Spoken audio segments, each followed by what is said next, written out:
Steve Hume, I would like you to step up to the plate and come and introduce yourself directly to our audience who have gathered here this evening, my good friend.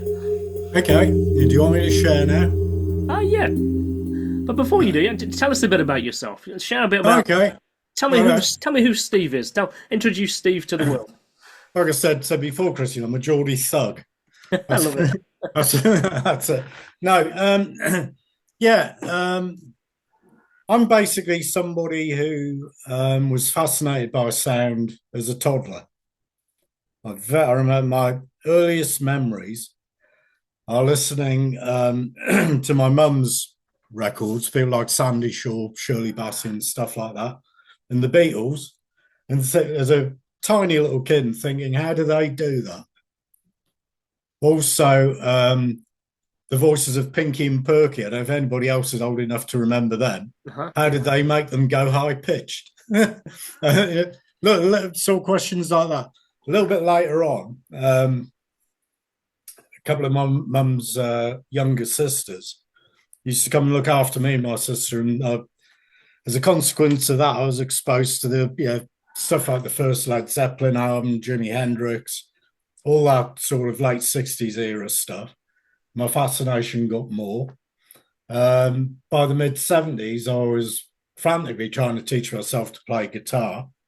By the time that the punk thing happened, I'd already managed to work out a lot of prog stuff, but I found punk more interesting. And then I started gigging with bands, trying to do my own recordings and thinking, why do these just sound so rubbish and records sound so great? Now, basically, the techniques I'm going to talk about tonight are the difference between why some recordings sound rubbish and other ones sound like they could be okay to play on the radio. They're the same principles, just with a different application. Over the years, one band I was in moved to London. We got management. We took a step up, started going into better and better recording studios. So I managed to witness some really good engineers working. And over the years, I slowly got more interested in what they were doing than what I was supposed to be doing. While at the same time wondering how on earth they put up with idiots like us. So being a recording engineer is a hard job, and that's why I've never done it professionally. People have suggested that I should, but frankly, I think I'd kill somebody after about half an hour. I haven't got the temperament for it. So these days, since my kids were born, I stopped playing professional music then, went back to IT, and didn't get back to it again until they were grown up. And then started engineering for people who I knew were still playing, just helping them out basically for mates' rights and stuff like that. But doing it at home, and then got more involved in doing stuff that was released, doing a lot of live recording and stuff. And at the same time as that was going on, actually, got to rewind a bit to the mid 90s. I was in the Noah's Ark Society with Bill Eyre, who I see is here tonight. And I was often, because I knew how to handle microphones and stuff, if Mike Rogers, my mate, couldn't record the big public seances with people like Colin Fry and Stuart Alexander, I would do it. And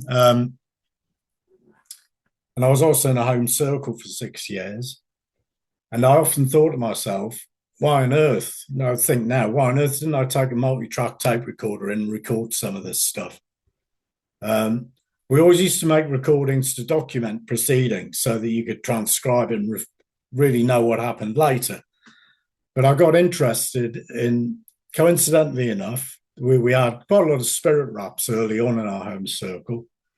And I was struck by the fact that they sounded different. And that was what, I can't remember who contacted who, but I had a long conversation with Barrie about the paper, which I'm going to refer to in a minute, which was quite groundbreaking, I think. And he'd come to the same conclusion as well.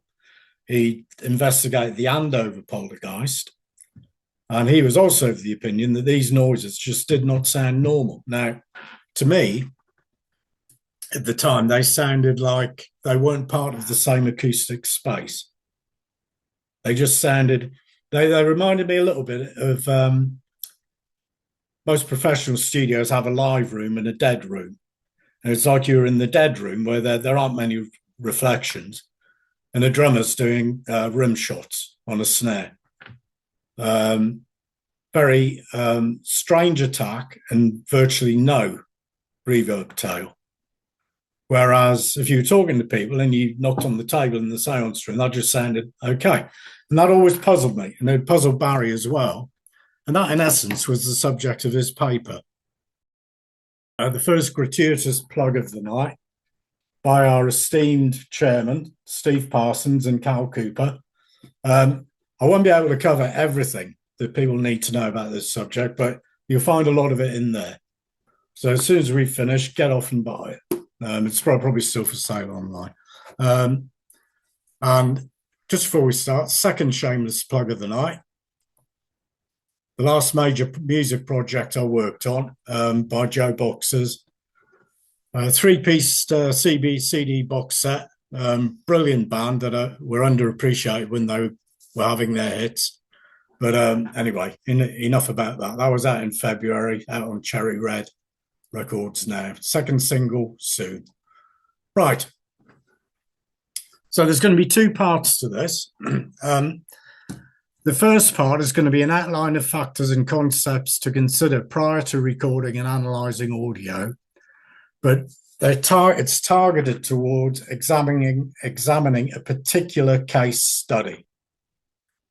So I'm not going to stray into any areas that don't involve what we're going to have to look at this case, which is going to be part 2, applying the foregoing to conducting a case study of an alleged Brazilian poltergeist case, of which we've got a rather ropey TV recording.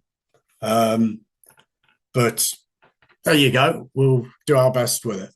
So getting back to Barrie and his paper again. It was published in April 2010 in JSPR. You can see the title there.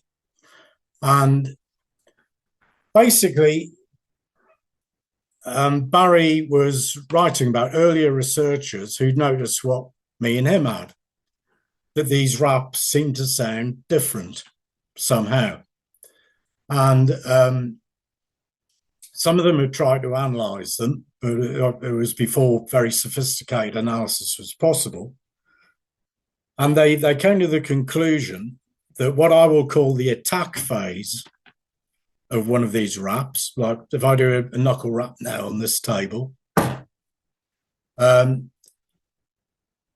attack phase, which is the time it takes to rise from 0 volume or amplitude to a peak, tends to be longer than a normal knuckle rap on the equivalent surface. But also I think that the frequency content of normal raps to paranormal ones was different. The paranormal ones allegedly had more low end, more bass content. Now, I was highly skeptical about the second bit, but the first as well. I mean, Barrie points out that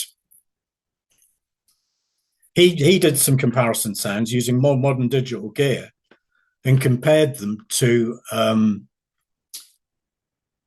historical recordings. But as he points out there, the findings there were pretty much borne out. But the early recordings were done onto analog tape, which tends to compress sound anyway, particularly if it's old. We know nothing about the microphones employed. Some mics produce longer attack phases than others, or to use the proper term, some mics have a sharper transient response than others. They have different frequency responses. We know nothing about the environment the spaces that the sounds were recorded in. So there's more than just a paranormal idea can account for an attack phase being longer than between one rap and another. So Barrie pointed out we needed to find more examples, record them all, and do the comparisons as well with modern gear and see if that was borne out. So that's what we decided to do. Now, Barrie enlisted the help of a medium who claimed to be able to produce raps on a seance table. And we did some early experiments with her in Limpney Castle in Kent, which I'd recommend if anybody can go there. It's a lovely place, allegedly haunted. And the early results were quite promising. We recorded a lot of raps. The average attack phase of the allegedly paranormal raps was a lot longer than the attack phase of the normal ones. Unfortunately, I realised by watching the video of it afterwards, we had a camera under the table and over to preclude against any funny business, that some of the paranormal raps coincided with the table being dragged over the floor, and one of the table legs wasn't attached very securely to the table itself. And I thought, well, some of these sensible raps could actually just be creaks. So what we really need to do is now find a way of knowing exactly where these sounds are coming from. Now, we thought about buying, there are such devices as acoustic cameras, which will show you exactly where sounds are coming from. But at the time, they were 30 grand each. And we didn't want to spend that much on something that may only be used once. They were also 30 grand a night to hire. We did look into that for reasons which I won't go into. But fast forward, God, how long goes? A lot of years. Of course, they've come down in price. One like that will now cost you about 12 grand, but there are other cheaper ones, so going way down to about 1,000 quid. But at the time, I thought, well, surely should be able to just design a simple microphone array to manually calculate the time difference of arrival between the mics and then work out using triangulation or hyperbolas where these sounds have come from. So I tried to do that, and I came up with a system involving only 3 mics. We go to there. It's a crude graphical representation, but it's to scale. This is the circle is the seance table. You've got your microphones down here, mic 1, 2, and 3. And these shapes, the red, blue, and green, are hyperbolas whose dimensions are calculated by putting the difference in time between the mics, each pair of microphones, converting that to a distance and putting that into a parameter of a function which calculates the hyperbolas. And this one, just for a laugh, I decided to see whether or not it had accurately placed when somebody slammed the toilet door. And it did. See, that was the main door of the room there. This is pretty accurate. The door is maybe a little bit further over there. Somebody slammed the toilet door around here. The sound came in through here, and the mics told you that it was coming, the reflections were coming through there. Now, but getting serious, more serious, this is a better graphical representation of the seance table. And these, with the same microphones,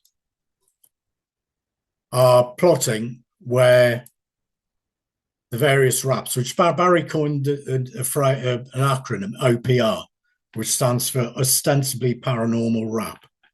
And I'm going to continue to refer to them as OPRs. So these are all the OPRs produced by the medium. And you can see that some of them, it turned out that this system was accurate to within 9 to 5 centimeters, and quite often less than 1 centimeter. It was a little bit volatile, very difficult to calibrate, and very vulnerable to room reflections, and especially reflections from people sitting around the side.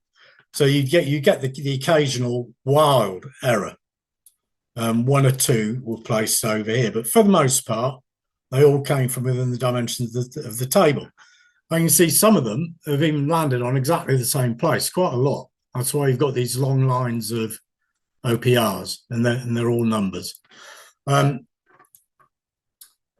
a colleague of mine, a work colleague of mine, I'd taken 2 work colleagues along to ride shotgun, if you like, and keep an eye on things and make sure that in addition to the 2 cameras, they didn't notice anything suspicious, and they didn't really. One of them found, we brought the science table back to my house to really have a proper look at it. He found that he could do almost the same thing, which is quite astounding, because me and the other chap couldn't, no matter how we tried it. But Dallin's his name. He's a developer friend of mine. He could do almost the same thing by pressing the table and producing creaks, and you couldn't see the table move either. So we thought, right, well, what we're going to have to do is find out where these creaks are coming from. So we dismantled the table, found out where the creaks were coming from, which was dialing points and screws underneath it, and then did the same thing with him. Oops. And there are his results. Not quite so many, but you can see that his, as opposed to that, his are almost all clustered around those cross members underneath. There's even one directly over C15, directly over one of the doweling points, another C2 there. The dowels were there, and there, and there, and there. Same the other side. And they're clustered around there and around the middle. Now, contrast with the mediums. They're completely different. Now, Maurice Townsend, I think online once, asked me why on earth I hadn't published this. Well, the simple reason is we were still testing this, and I'd made a horrendous mistake. Whereas this microarray had a condenser there and a condenser there, a cardioid mic there and a cardioid mic there. It had an Omni mic in the middle. Here, I had 3 cardioid condenser mics. So there's a very slight possibility that the difference in transience response between the 2 middle mics may have skewed the results. So I couldn't possibly publish that. I would have to go back to it. Well, anyway, unfortunately, me and Barrie both developed health issues, and we had to stop it. We were both out of action for a couple of years, me especially. By the time I came out of that and went back to work, things were so busy, we just never got back to it, which is a shame. But that brings me on to this, which is something rather more pertinent to tonight, which is something that occurred to me when I was trying to work out what to do about these raps. One night I was, for the 3rd time, a band I was mixing their album, and they were supposedly recording it near where they lived, out in the West Country, near Exeter. I'd received their 3rd attempt at recording the drums. For the 3rd time, I thought to myself, God, I'm going to have to tell them to do it yet again, because they'd messed it up again. The reason they messed it up, well, one of the minor reasons, which I could have fixed, was when you record a kick drum, or to most people a bass drum, and a snare drum, It's quite common practice, so not really that necessary, to have a mic at the front of the drum and one at the back. And the purpose of that is that the mic at the front will catch the boom of the kick, and the mic at the back will catch the slap of the beater hitting the skin, which gives it definition. But you must remember at all costs, in the old days, this may have been a sacking offence, to reverse the polarity of the mic on the beater side, well, either side, but reverse the polarity of one of them. Because look at these diagrams, right?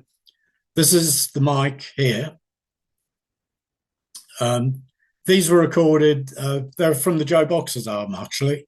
The first beat of the next single recorded in Hansa Studios in Berlin in 1985. This one here is the mic in front of the kick drum, and the first impulse is a compression. In other words, the diaphragm has been hit by the sound coming from the back of the drum in a forwards direction, and it's produced a compression or a positive voltage in the mic first. On the opposite side, the mic is behind the beater, and so the sound has been pushed away from the mic. The drum skin has been pushed away from the mic, created an area of lower pressure, so that waveform has a trough first, or a rarefaction, which is the technical name for it. Now, if you play those both back together as they are, they will virtually cancel each other out because they're 180 degrees out of phase. That's why you have to invert the polarity so that this one matches that one, and then Bob's your unc, off you go. You've probably got a good kick drum sound. Same with the snare.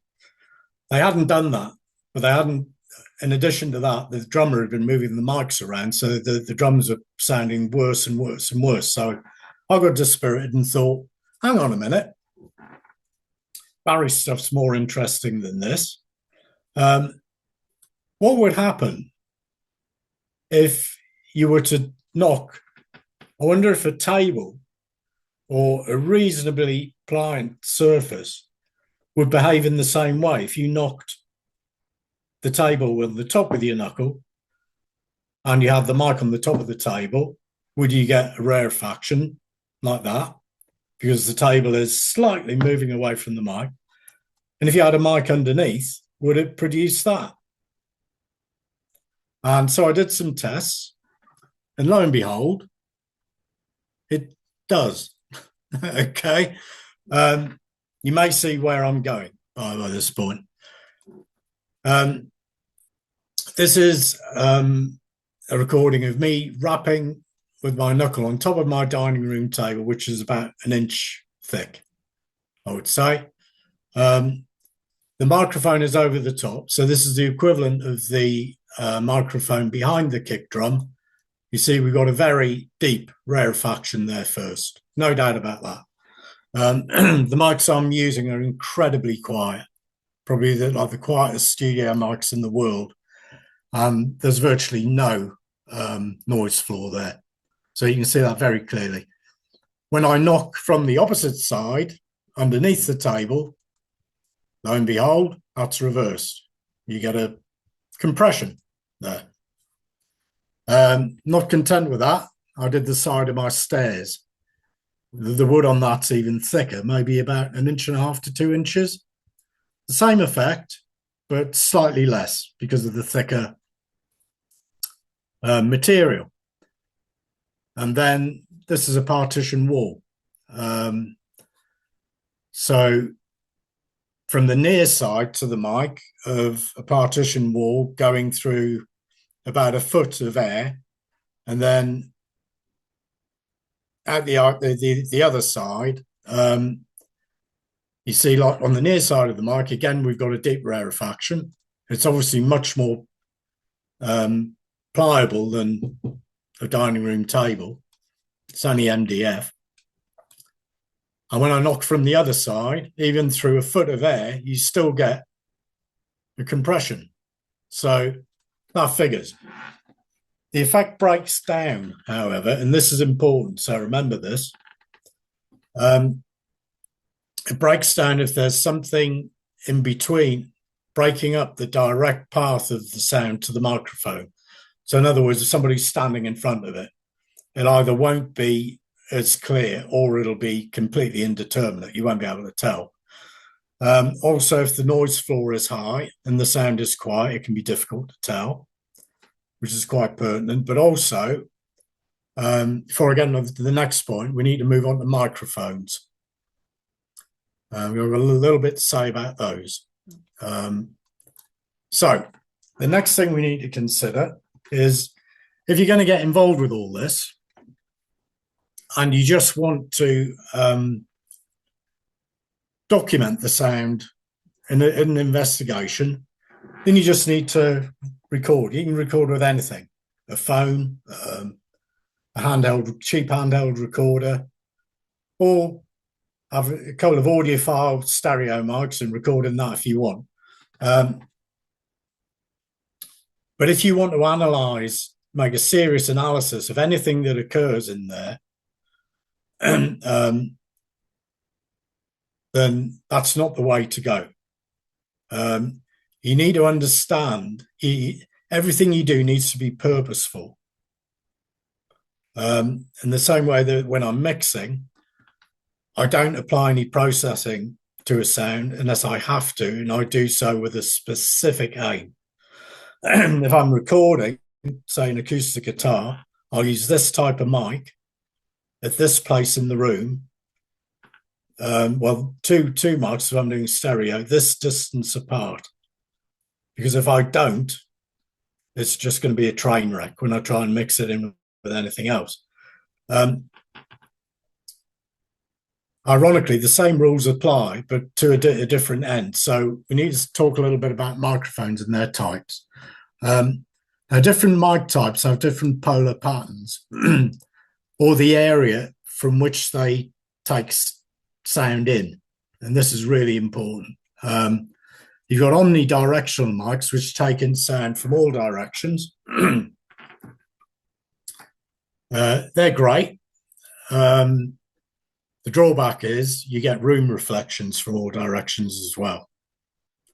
So you only use them in a really good acoustic environment that's quite tuned, or maybe outside, yeah.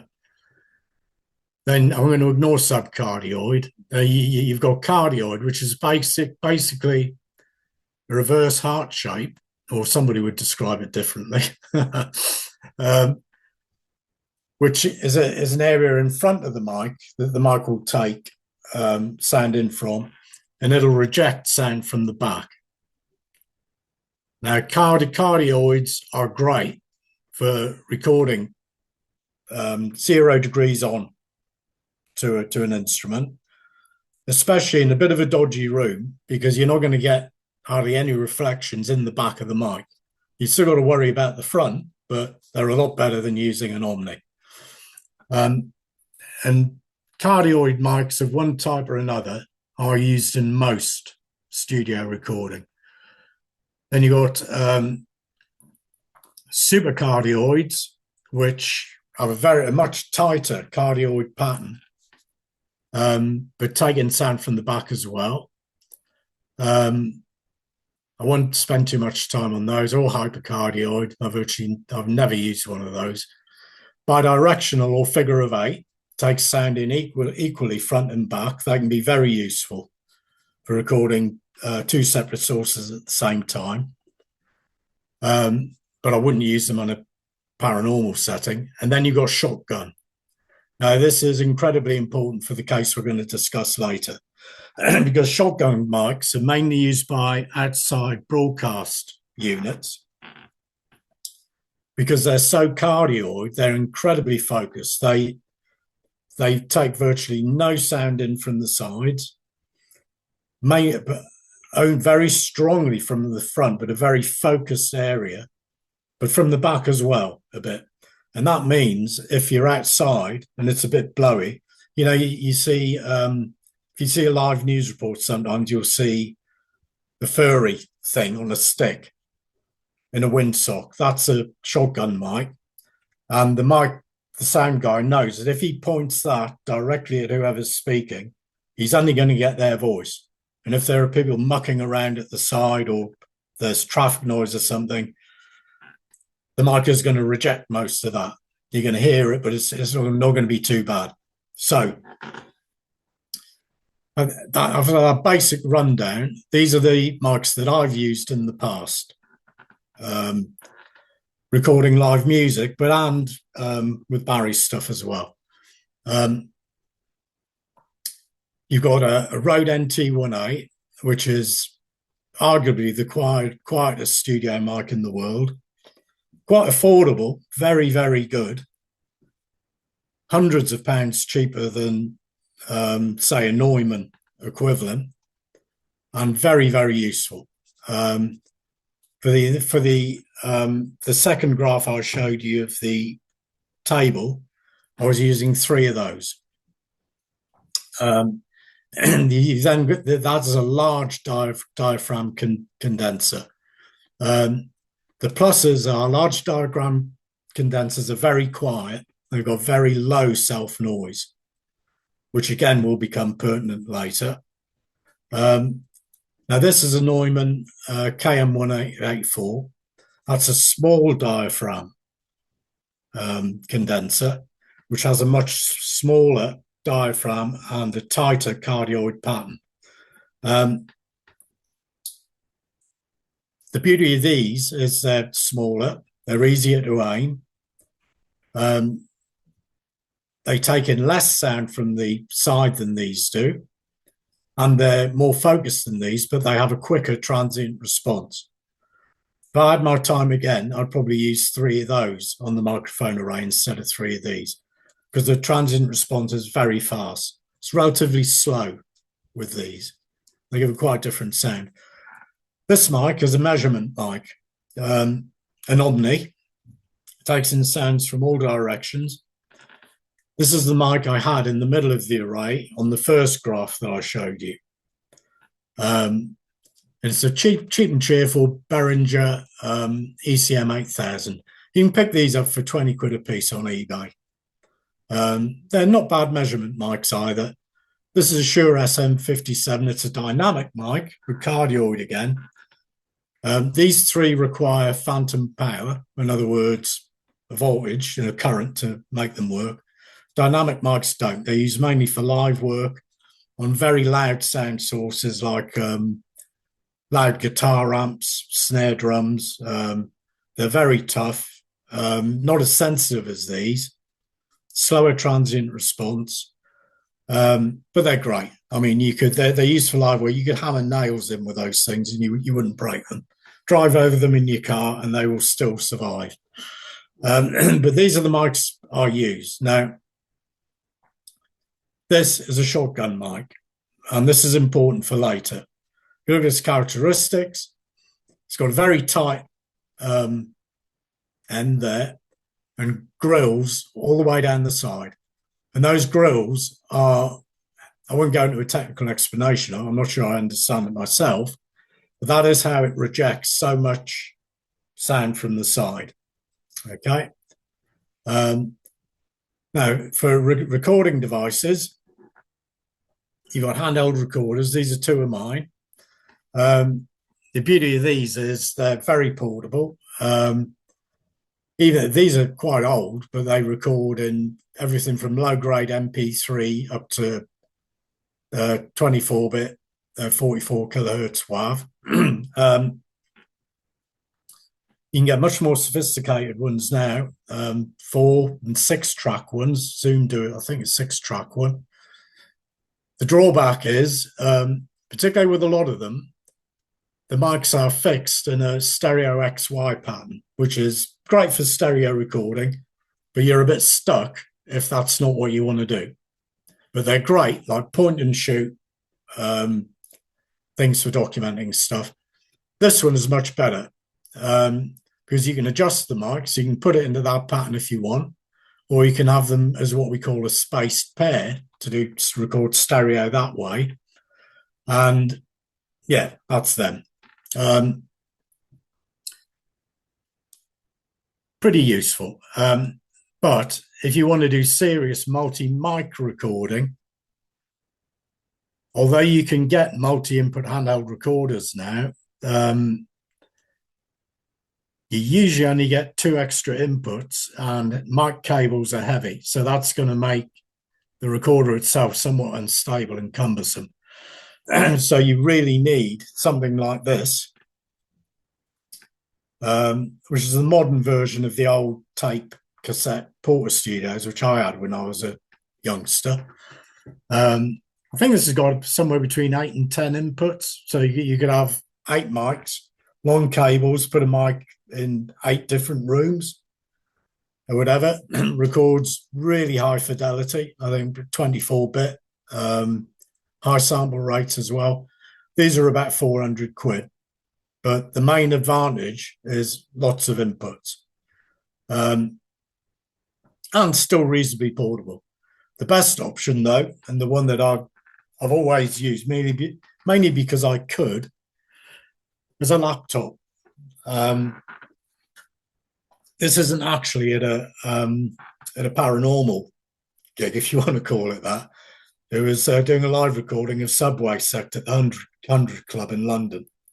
They did a reunion gig, and I was invited down to record it. And we did a multi-track recording and put some videos of the gig online. It was a right laugh doing it. But I've just put that there to show you.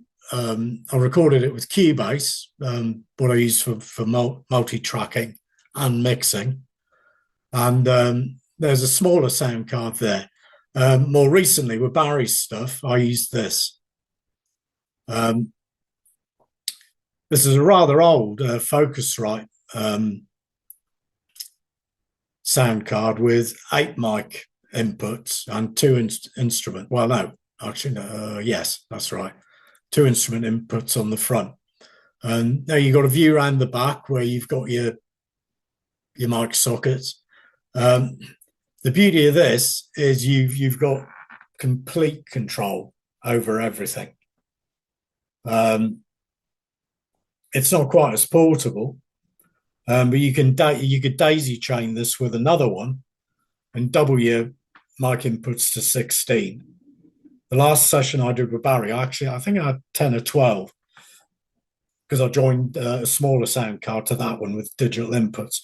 But of course, now the price is starting to build up. This is a special audio laptop, which would probably set you back about £1,000. Cubase on its own, Cubase Pro, would be about 500. That would be 500 to 600 if you could still get them. So you can see that the price is building up a bit, and not everybody wants to have that much outlay. Now, recording formats. We'll just touch on this briefly before we get on to other stuff. There's also phones as well. Forgot to mention them. Again, great portability, very handy. Big drawback. Tiny mics, very high self noise. I'm not aware of a phone that will record in anything other than a lossy format like MP3, but we'll usually record an MP3 or some other lossy format. And by that, we mean it keeps the file size small by throwing away frequencies that an algorithm thinks you don't want to hear. Now, the implications of that are obvious. If you want to analyze a sound frequency-wise later and do a serious scientific attempt at analyzing it, you're wasting your time. If it's the original recording is an MP3, you won't get anybody to take you seriously, because especially if it's a low-grade MP3. But it's great for documenting things if that's all you want to do. There's FLAC, which I've never tried, which is also a compressed file, smaller file sizes. FLAC is non-lossy, which interests me because it would save on a lot of disk space, but I've never tried it, so I can't recommend it. What I always use is WAV, which is how uncompressed files are referred to on a Windows environment, or AIFF, which is basically the same thing on Apple Mac. They're interchangeable though. I can record AIFFs on my Windows machine. My son, who's got an Apple Mac, can record WAVs in his studio as well. So no problem with that.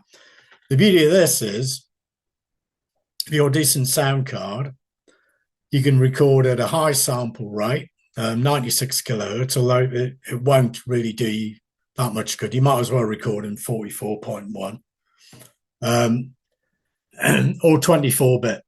And that is what I would use to record pro musicians.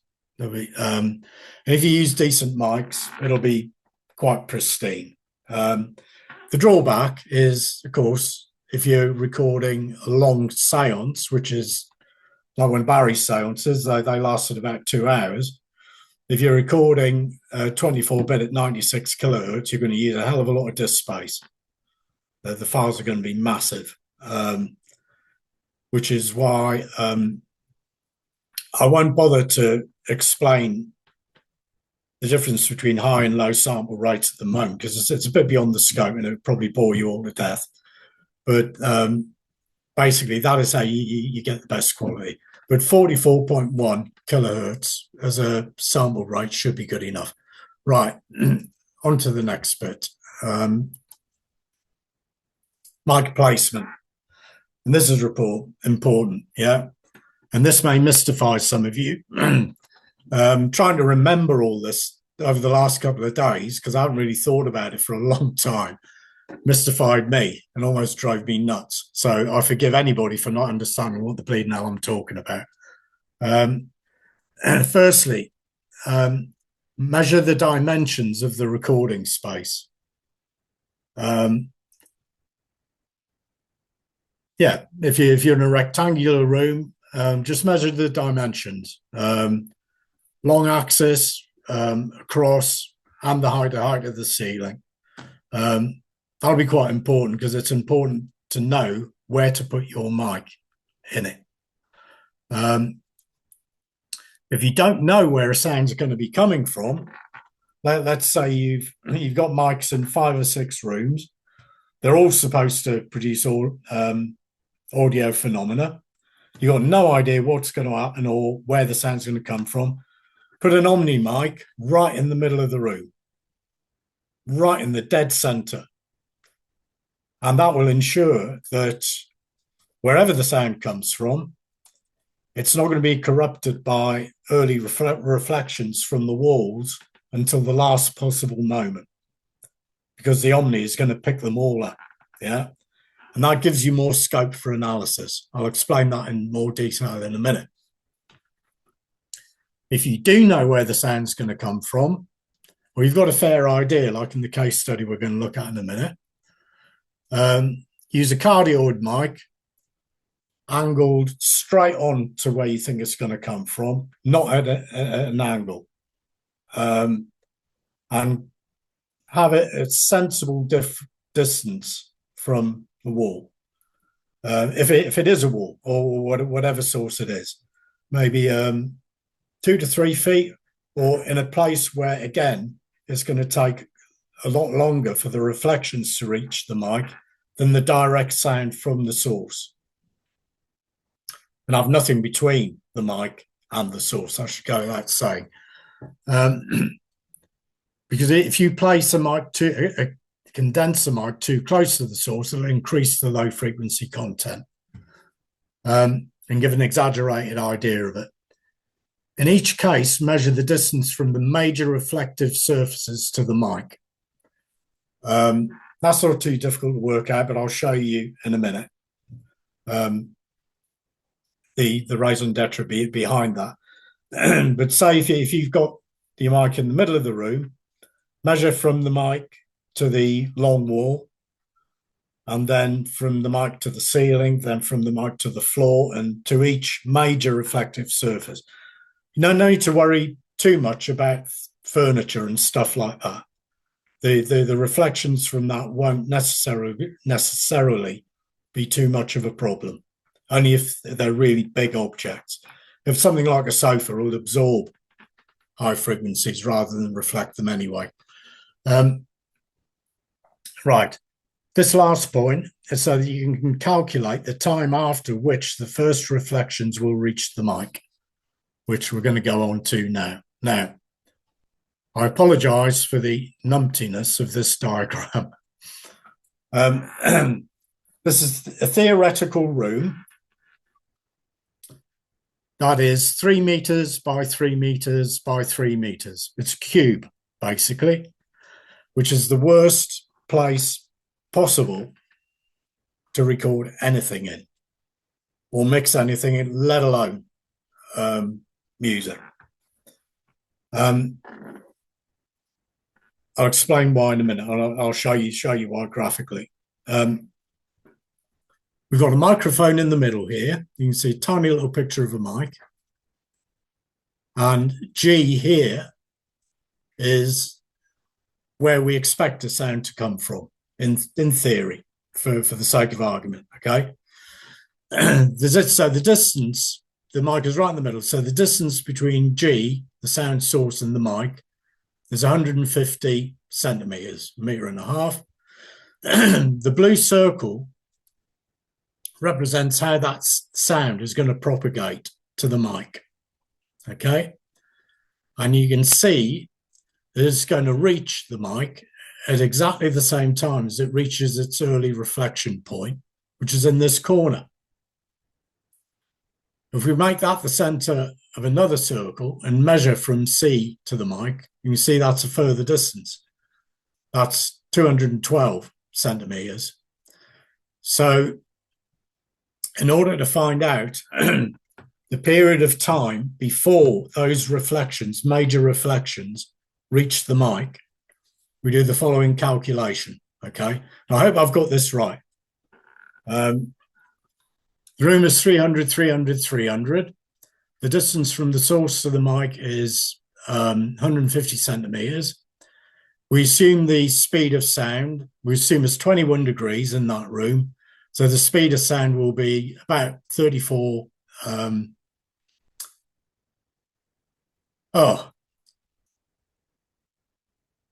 millimeters per second. Is that right? No. It'll travel at 34 centimeters per millisecond. That's it.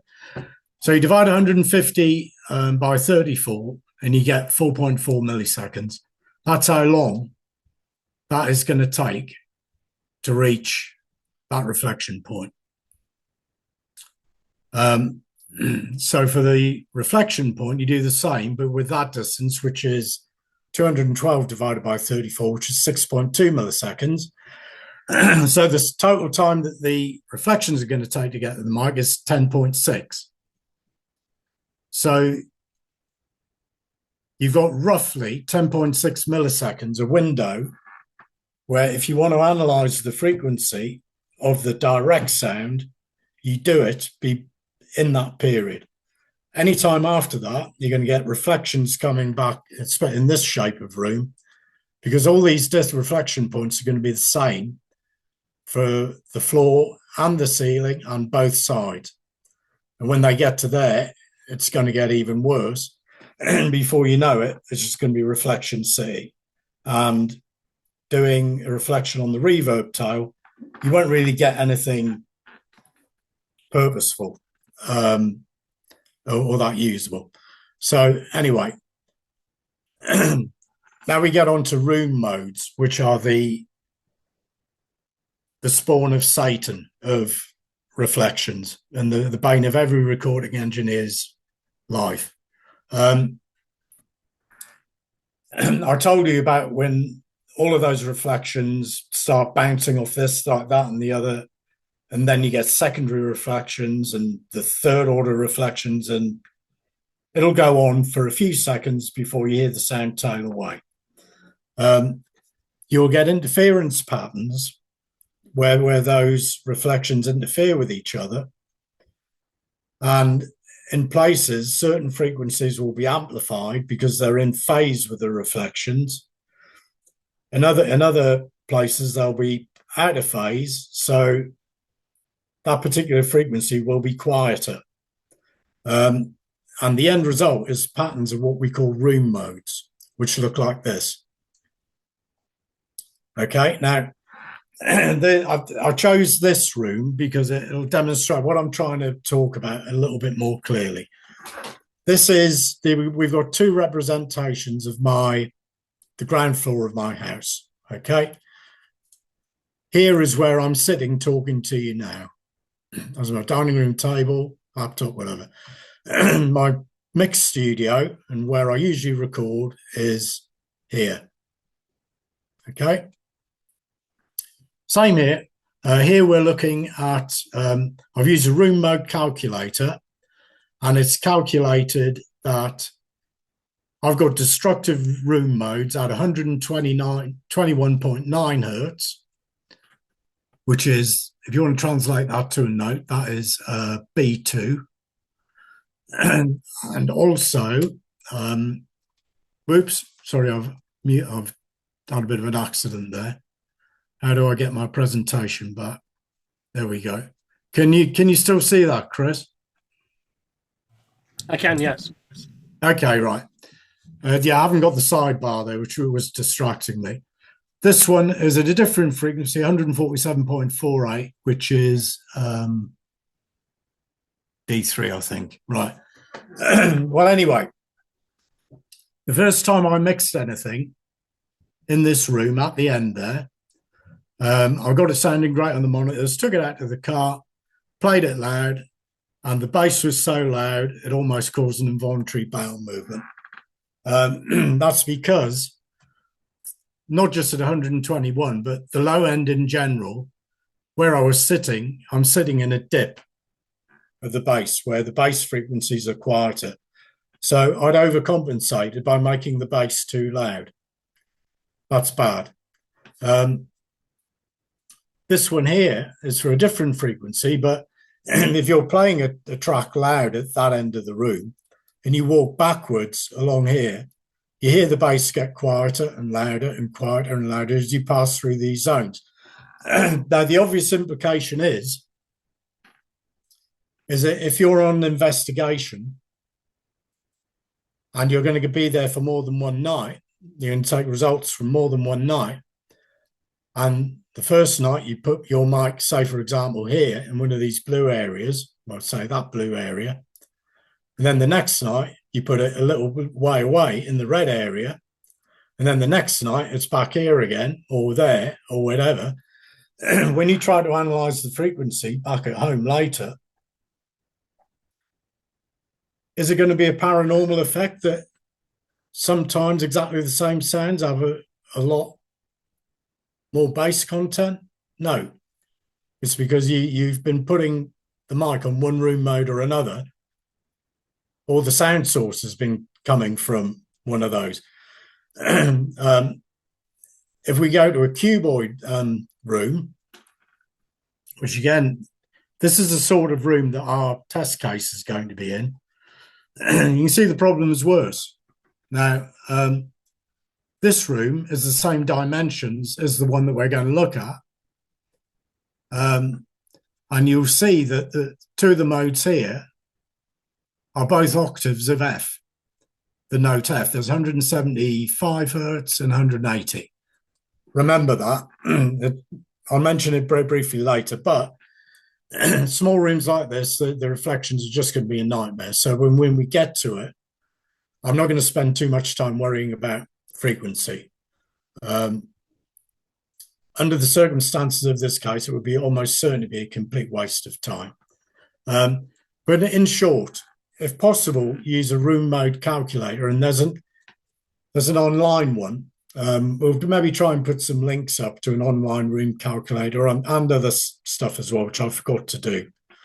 So you can check things out like this for yourself and try and get an idea of what the space is like before you make a serious attempt to do serious recordings in it. Anyway, let's get on to time's moving along. We haven't got that much to go. In fact, we're over an hour now, so I'm going to have to rush on. For analysis, few prerequisites if you want to analyze stuff properly. I'm aware that a lot of people use Audacity. Audacity is good, mainly because it's free, but it's very capable. I use Steinberg Wavelab, which is used by mastering engineers. But that's just because I can, and I need it for mixing and mastering. And it's a hell of a lot better than Audacity. But if I had to use Audacity, I could. Ideally, it should be capable of multi-tracking in a wide variety of formats and resolutions, capable of placing positional markers on audio files. That's important. Capable of good visual resolution, i.e. to be able to zoom in to the sample level if necessary and display the length of small waveform sections. Have a variety of analysis tools such as, an oscilloscope display, spectrograph,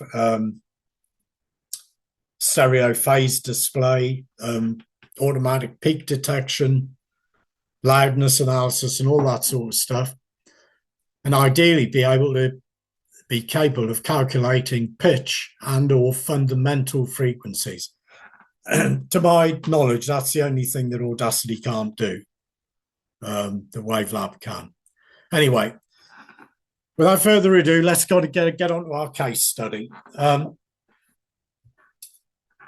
This young lady here is called the Eunice Fitz. And what happened was that Guy Playfair in 2010, when he knew that me and Barrie wanted examples of raps to analyse, he sent me a video of this and asked for my opinion on it. It's from the Santa Rosa, I think that's how you pronounce it probably, but I'll just say Santa Rosa anyway. Santa Rosa Poltergeist case, which seems to have started in about 1987 and was the subject of a short Brazilian TV documentary in 1988. And it is that we're going to take our sound from. Now, when Guy sent this to me, I'll give you a brief synopsis of the case. Centered around teenager Eunice Fitz, came to prominence in 1987, was subject to a report on Brazilian TV show Fantástico in 1988. When we play a bit of that in a minute, a lot of you will be reminded of a certain Fast Show sketch. The phenomena included the usual macro PK effects, such as raps, moving furniture, thrown objects, especially stones, etc. Also a mattress being lifted while she was in bed, lots of stuff like that. Spontaneous fires as well. The phenomena were witnessed at Eunice's school and elsewhere, but mainly at home. There's testimony, unfortunately in Portuguese, from her teacher and a couple of other people in the piece. Eunice had a difficult life socially afterwards and died of bone cancer at the age of 35 in 2010, which is quite tragic, really. Very similar to Enfield in some ways. Well, the girls from Enfield had a difficult time after that. But there you go. Right, without further ado, here's some stills.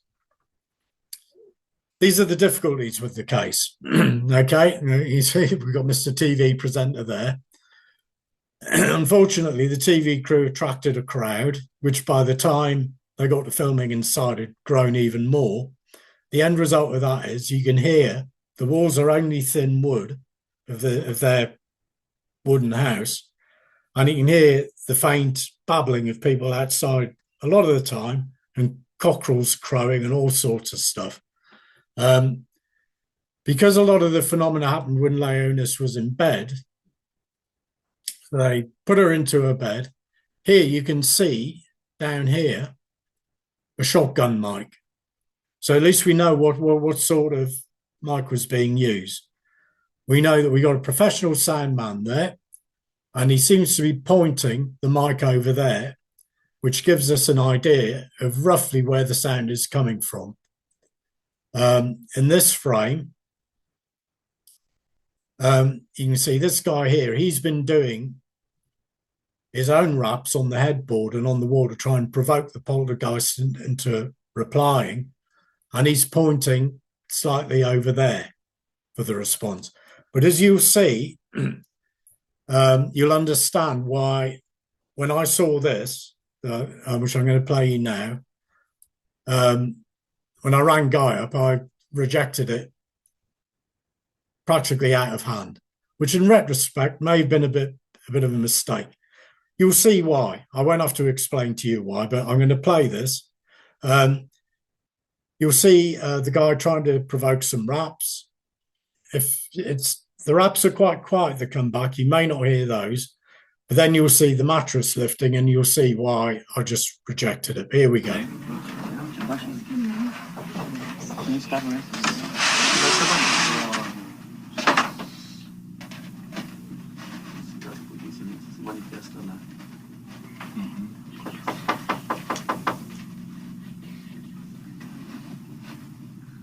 Onde é que você tá? Responde. Tá, se você tá vendo toda a turma aqui, o padre Friedrich, você vai dar 4 batidas.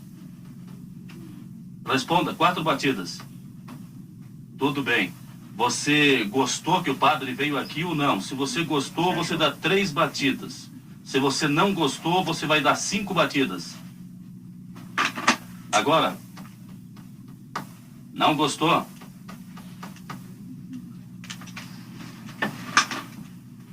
Te pegando?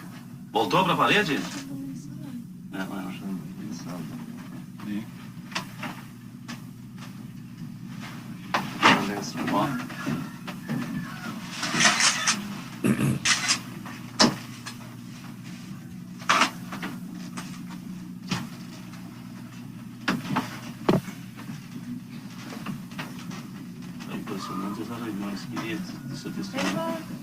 Volta.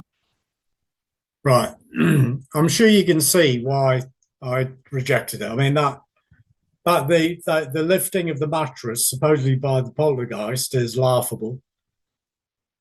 You don't see proof that it's fraudulent, but she's under the duvet, so you can't see what she's doing. It's only foam rubber. She could have easily have done that. The raps sound muffled, and her hands are under the duvet, and she could easily be reaching out and just flicking the wall. They don't sound any more substantial than that. However, when I came to look at this again after 15 years, and certainly Guy said to me, "Oh well," he said, "I wouldn't be surprised if a Brazilian TV crew staged some stuff if the stuff wasn't happening. I wouldn't put it past them." So we just left it at that. Unfortunately, I made a bit of a mistake because I'd missed something. You may not be able to hear this, but here she's got her hands in view, and there sounds what could be a rap when her hands are fully in view. It's from a different bit of the film. Vamos começar? There. And she looks over to where it was. Okay. And now she pulls the duvet up, and this looks a bit suspicious as well. Another part of the phenomena was the poltergeist would pull the duvet down. Então eu vou começar o relaxamento neuromuscular, tá? Escuta, agora você fecha os olhos.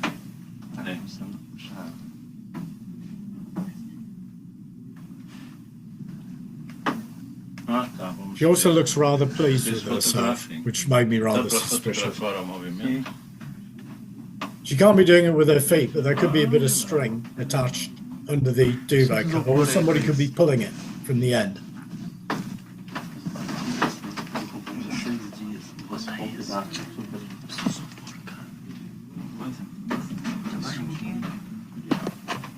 Olha ali, vocês conseguem fotografar o movimento? Olha, agora ela se... Olha ali. Anyway, that's enough of that. Okay. The reason why I was kicking myself the other day is there's a much longer series of really quite loud OPRs, which I'd missed. Incidentally, another reason I rejected it, we just cast your mind back to the polarity issue. The polarity of when the chap is knocking on the headboard and the wall is negative, which is what you'd expect. Though actually, there's one where you can't tell because of people talking, but they're negative. The ones that come back that sound muffled are negative too. So they've both come from inside the room. They've been knocking on the wall, which is to the near side of the microphone, which is what you'd expect. Anyway, this is the longer and much clearer sequence of raps, which is what we're really interested in. Saber, para cada ano você vai dar uma batida.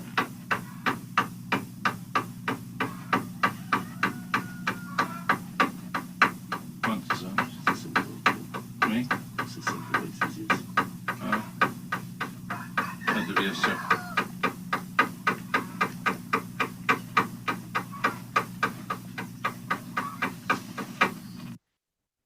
Okay.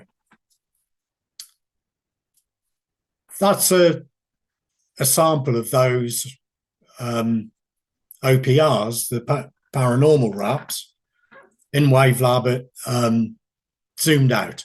Okay. You can see they're very regular.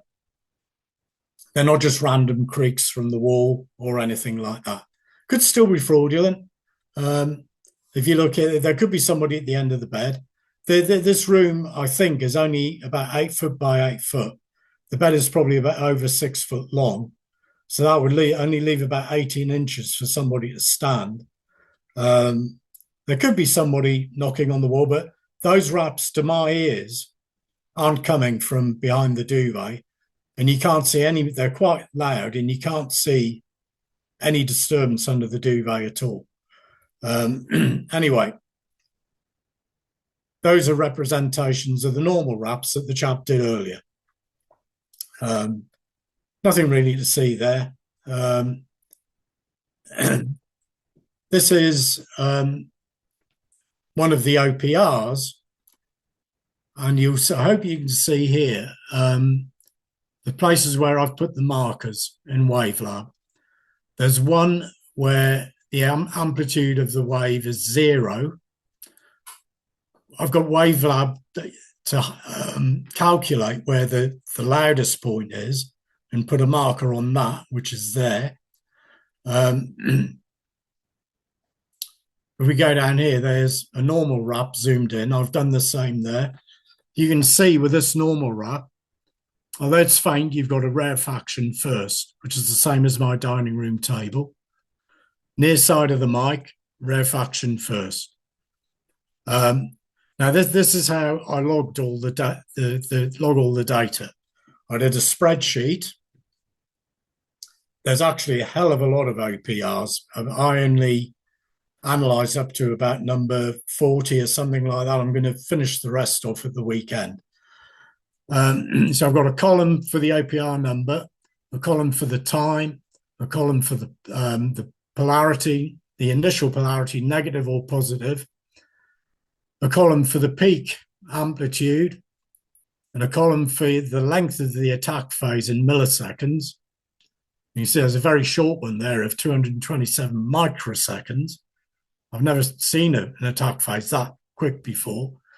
And also a calculation of the fundamental pitch of the rap, which is a little bit meaningless, yeah? But something of note is the preponderance of the note, octaves of the note F there. You've got F7, F5, F3, and it seems to be around F for the sounds which the attack phase, are less than about 8 to 10 milliseconds, which is what we would calculate for a room of that size, just about. So that is more consistent because you're not getting the reflections in there. Any longer than that, you see you've got nearly 9 milliseconds there. It's A. 18.571 milliseconds there, and it's A3 again. So it just proves that's the most accurate place to measure frequency before the reflections start. Right, if we go down here, I'll go through these and I'll say what's unusual about them at the end. Some of you may notice anyway. Right, we start at OPR 17, which is where the long series starts on 16, which unfortunately the beginning of that is obscured by the guy's voice. With the second one, we can see it's positive, which means in normal terms, it would be produced by somebody knocking on the wall outside. We go to 19. We've missed one out. That was positive too, but for the sake of time, that's even more positive. So somebody who's knocked even harder on the wall outside. We skip a few. In my notes, I'll tell you, you'll just have to believe me here. From there to number 28, the positive effect gets less and less and less and less until it becomes indeterminate about here. So we have to seek an explanation at the end for how, if the raps are being produced fraudulently from the inside of the room, they're giving positive initial polarity on these readings, and why that gets less and less until it becomes indeterminate. But more pertinently, why, after they establish themselves again, they're now negative, which means they're suddenly coming from the inside of the room, on the near side of the room to the mic. And we go to the next one, OPR 32, very clearly negative again. OPR 34, a bit less negative. And again, it gets less determinate until it gets to a point where it's indeterminate and then goes positive again. And I suspect that if I look at the rest of them on Saturday, I'll find the same pattern going right the way to the end. But I didn't have time to do them all, unfortunately. It takes a long time to analyze this stuff. Here, just a quick word. Here, you see I've double-clicked between those two markers. That highlights the attack phase, which means you can use a tool in Wavelab to analyze the pitch. That's how I got the pitch readings. Okay, so we're coming to the end now, thank God. Let's see if we can think of some normal explanations for that last bit. I'd hasten to add, I should have said this at the beginning.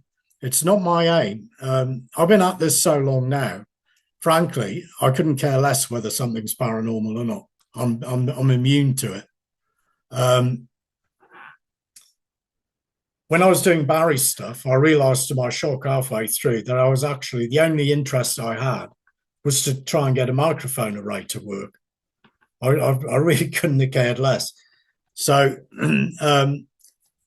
and I have a weird bias problem in that if I can see a skeptical explanation for something, I'm reluctant to let that go if I see a counter explanation, and it affects me the other way as well, which is very. But I'm comfortable with uncertainty. That's the way I've become. So let's do our best to see if we can find a normal explanation. Okay. We start with a series of 9 OPRs where the initial polarity is distinctly positive that becomes progressively less distinct. The positive peaks reduce in amplitude until the initial polarity cannot be determined.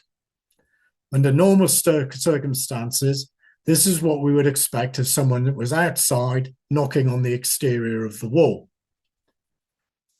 As I explained earlier, the distinctness of polarity tends to reduce. That's the first explanation. Somebody really is outside knocking on the outside, okay? But we then have to explain why it reverses without breaking a sweat. As I explained earlier, under the distinctness of polarity tends to reduce because of two main factors. If the mic moves off axis to the source, or the direct path from the source becomes interrupted by an obstruction around which it is forced to diffract to reach the mic. Now, we know in this case, we have a shotgun mic. It's not on a fixed stand. The guy's holding it. It's got a very narrow field of focus. So it's entirely feasible that he's doing his best to point to where he thinks the sound is coming from, that wall. But occasionally it's straying off and straying further away. And that's what's making the peaks become less determinate. Yeah. So that's point 3. In this case, we know that a shotgun mic, highly prone to the effects of being off axis, is being used, and this is not fixed to a sound, blah, blah, blah, blah, blah, which I've just said. Number 4, alternatively, the sound source could be moving in relation to the position of the mic, which would have the same effect. Okay. Right. So the reversal of polarity. Let's see if we can get some prosaic explanations for that. And that, if it was only that, I would be happy with that. If it was only the less distinctness of the polarity pattern, I would say, yeah, that satisfies me. That's probably what it is. But when we get to the polarity switching, that's a bit more difficult. Possibility 1, somebody's knocking on the exterior wall. But if that were the case, there would be no OPRs of negative polarity. Okay, they could have rehearsed it and coordinate it, but they would not be able to coordinate it that well. Those raps are almost the same distance apart to the millisecond.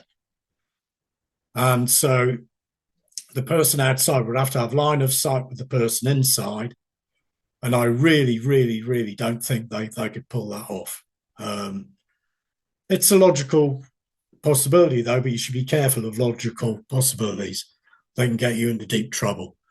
2, someone reversed the polarity of the mic. Some mics have a polarity flip switch by which their polarity can be reversed, but it's inconceivable that an experienced engineer would do this for no reason. Whether done deliberately or by accident, it would certainly produce a very obvious hand rumble, and that is not evident at all. The change would also be sudden and not gradual. Yeah, you'd have to be a complete idiot to do that while recording. The guy who's doing this recording is obviously an experienced outside broadcast sound man. 3, the source of the OPR starts over one of the internal cross members where the wood would be at least twice as thick and rigid, maybe dense enough to cause an initial compression, even if you were inside. Remember I said with the exterior wall of my house, the effect just disappeared.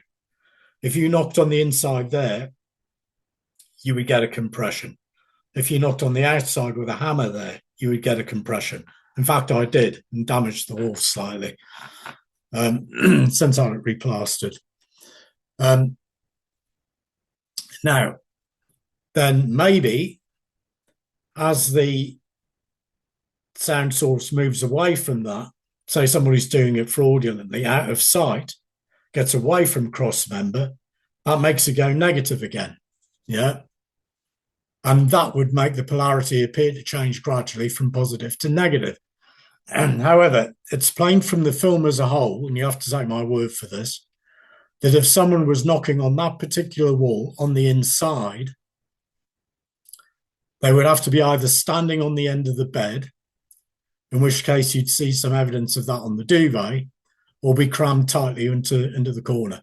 I said to Sheena earlier when we tested this, they would need somebody like Warwick Davis hanging by his braces up in the top corner. there's only about 18 inches difference between the end of that bed and a shelf. So having them, if they're right and the sound is coming from that wall, it's not being done from somebody on that side, unless it's the girl. And that isn't backed up by the evidence of watching the duvet at all. And it's not backed up by the positive knocks coming from outside either. The most plausible explanation to me would be that in places the noise floor is so high as to be obscuring the first few microseconds of the waveforms to such an extent that the actual initial polarity is hidden. This would mean that determining the initial polarity by eye is fatally unreliable. However, there are enough OPRs that are very obviously either positive or negative, and I measured the noise floor as well. I've set myself a rule that to count as a pressure wave, initial pressure wave or rarefaction, it must be at least a certain amount above the noise floor and the initial disturbance you get of the mic diaphragm before the main sound hits. There are enough of those to make me say, no, sorry, I have to reject that at the moment. Yeah. The fifth possibility, and this would be impossible to detect, I think, is the sounds were overdubbed post-production. Now, if they'd done that, I wouldn't be able to tell.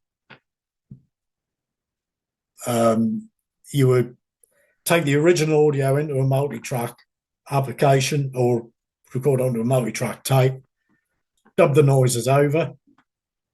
However, you have to ask yourself the question, why would they have gone to the trouble of reversing the polarity of the raps in places?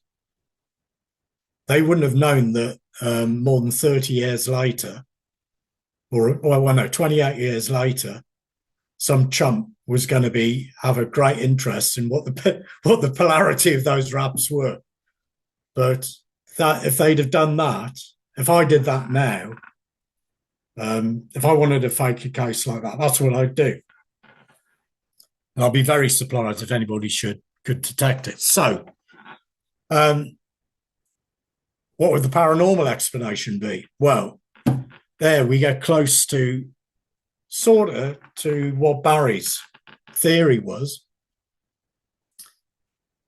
that raps are produced by a sort of mini earthquake in the substance of the sound from which they're emitted.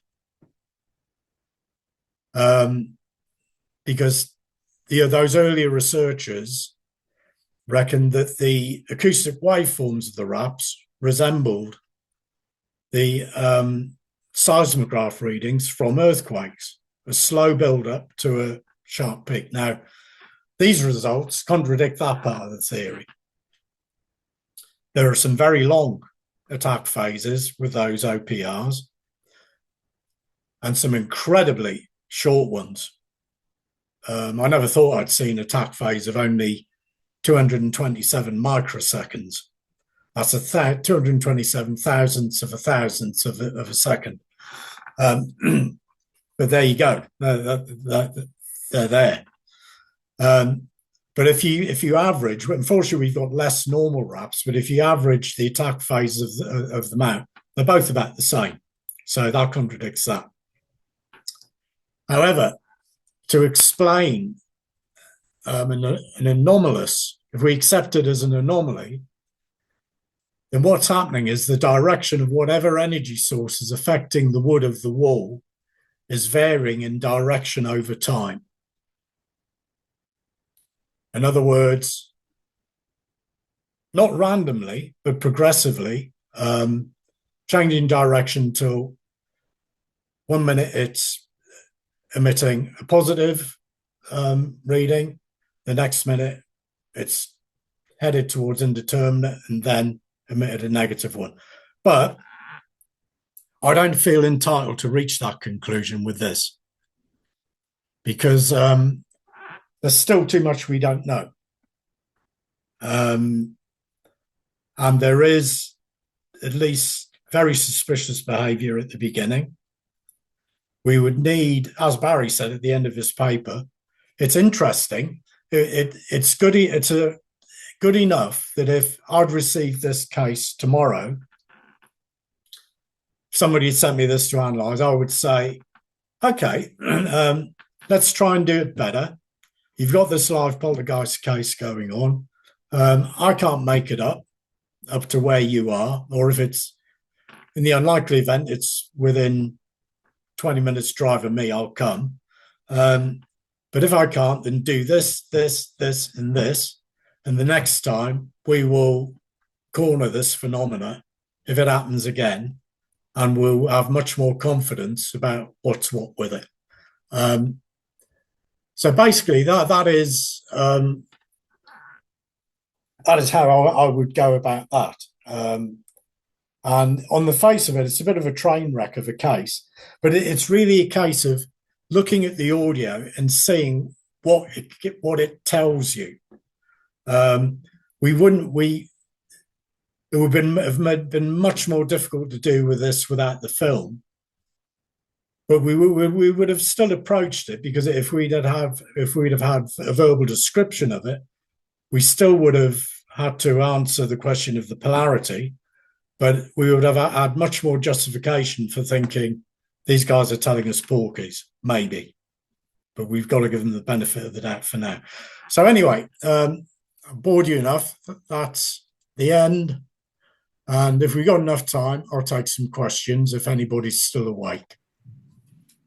We are indeed still awake, Steve. Don't you worry about that. That was a welcome change to many of our presentations, because this really was an in-depth analysis of a very important case. It highlights the difficulty, and also that the professionalism it takes to actually analyse something correctly, properly, that perhaps many investigators would completely overlook. They would hear their MP3 that they've recorded on their phone or their device, and you couldn't have it. Has no veracity because it doesn't have this sound quality. And it's only when you apply that kind of critical theory to it, from the experience that you have, that we could even have the conversation with the evidence that you've shown. So thank you very much for this. This is a welcome, in-depth, deep dive into what is a fascinating topic, particularly when it comes to the poltergeist phenomena. Where are these sounds coming from in spaces where essentially these sound phenomena are happening? But they often say they are happening within the space itself, but we never know a localized source. And or disembodied voices, disembodied sounds. I mean, how is that being generated? And I've often wondered, is that essentially the same phenomena that's occurring? Are these disembodied voices in raps, are they a similar phenomena? These are happening in some kind of different space to the environment that's actually the physical environment. Some kind of dimensional shift of some kind, I don't know. So thank you very much for your critical eye on this. This is vitally important to the field of paranormal research. So thank you again. You're more than welcome. Thank you, everybody, for listening. I must admit, when it's quite funny when I've been teaching my son to mix. He's recording his second album at the moment, and it was a bleeding nightmare. He hasn't got a head for this sort of stuff, even less so than me. And trying to explain these things to him from the point of view of, okay, Ad, you want to record acoustic guitar on there? Okay, do this. Oh, yeah, Dad, I want to do it myself. Okay, yeah, but it's not fitting. Blah blah blah blah blah. It's a nightmare trying to explain this stuff, and it's frustrating because you can't get away without the technical detail. Whereas I've got the luxury of just forgetting about it when I'm mixing. I just instinctively know what to do. It is very hard, and we take sound for granted, probably more so than any of the other senses. But if anybody's got any questions, if we've got time left, I'll happily answer some. Caroline, do you want to take care of the questions as such that have been presented here, and perhaps throw in your views to the mix as well, Caroline? Yeah, so I don't know if you can listen and take it in at the same time. But Christian said, you mentioned sounds of potential paranormal, natural. They have a different sound density. Would you consider the sound to be a different space? I think I've spoken about this also in a talk, especially about poltergeists, where it sounds like there's no reverberation. We both mentioned that. And the only thing that I could liken it to, when you listen back to the recording, it kind of gives you the sound reverberation that you'd get in a police interview room where the soundproofing is really well on it. Is that how you also found it to be? Yeah. That's what I meant by the dead room of the studio. I remember one studio in particular, a studio called Addis Ababa, that I recorded. I was in there for about a week, the same time as Transvision Vamp, if you remember then. Do you remember a band called Freeze? I had a #1 with Southern Freeze. Ingrid from that band was doing a session with us, doing backing vocals on our stuff. I was with her in the dead room, and somebody was mucking about with drums and that. It was the most humiliating experience of my life. Nobody else. I was volunteered to show her what I was singing. I can't sing to save my life. I sound like Hilda Ogden on Whiz. I mean, I really do. And Ingrid was standing there tapping her foot, and somebody was mucking about with something or other while I was showing her, and was knocking the side of a snare drum, which sounded like a rim shot. And years later, when I heard spirit raps, actually, I'd heard what I think was spirit raps at my mum's years before, when I was a kid. Those were the same. When I eventually heard them at the Circle, and I think these were genuine. I did discover fraud in that circle, but I don't think that this was fraudulent. Mixed mediumship is a real thing, folks. When I heard them, I thought, they sound like they're in a dead room. There was so much acoustic treatment on the walls in this place. It was just totally dead, so that you could add the artificial reverb later. The live room was a completely different kettle of fish. It was tile floor, deliberately designed to get a bit of reverb in there. We call the reverb response time of a room the RT60. And there are formulas online whereby you can calculate that, which are extremely tedious. I couldn't do it, but there are RT60 calculators there. If you want to put your room dimensions in, it will spit a figure out and give you it. In this room, I would say the RT60 would probably be about 30 to 40 milliseconds or something like that, listening to a hand clap. But no, it's strange how so many people think they sound different, and they don't sound that like if they're in the same acoustic space. They don't. No, it's a very strange phenomenon, isn't it? That's specific to that type of haunting. But thank you for that explanation. So moving down to the next question, we have Paula, who said, what should I prioritize as an amateur paranormal investigator with a limited budget to improve the standard of my audio? And it's a great presentation, by the way. It depends what your limited budget is. I would say get some simple gear and get to understand that, experiment with that before you shell out any more. You may have noticed that one of my handheld recorders is called an H1N. They do a different, more sophisticated model of that now. And I think that may have been less than 100 quid. And I've had it about 10 years. It's very good, very flexible. Get something like that. Experiment recording in MP3, recording in WAV. Get some software, experiment analyzing it. Do the polarity test yourself with you can do that with a handheld recorder. See that for yourself. Not get over a table, under a table, from a door, behind it, whatever. Just experiment and have fun doing it. And then when you feel a bit more confident, and you maybe get a quite juicy case, then think about investing a bit more. But I would guess if you're talking about my gear, in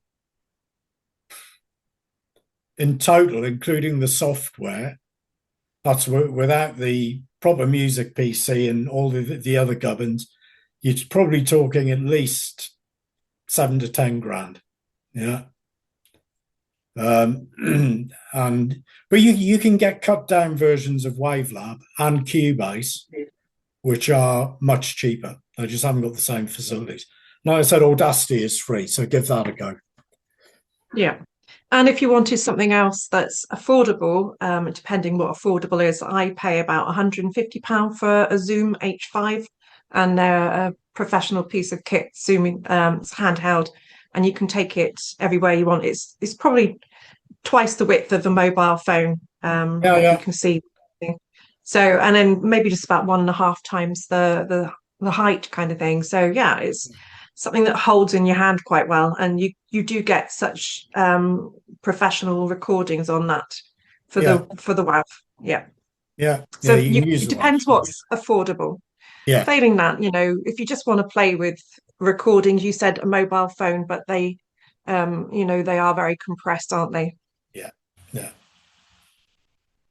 Thank you for that. Christian was behaving like a child earlier. Apologies to anybody. He said reverse the polarity of the neutron flow. So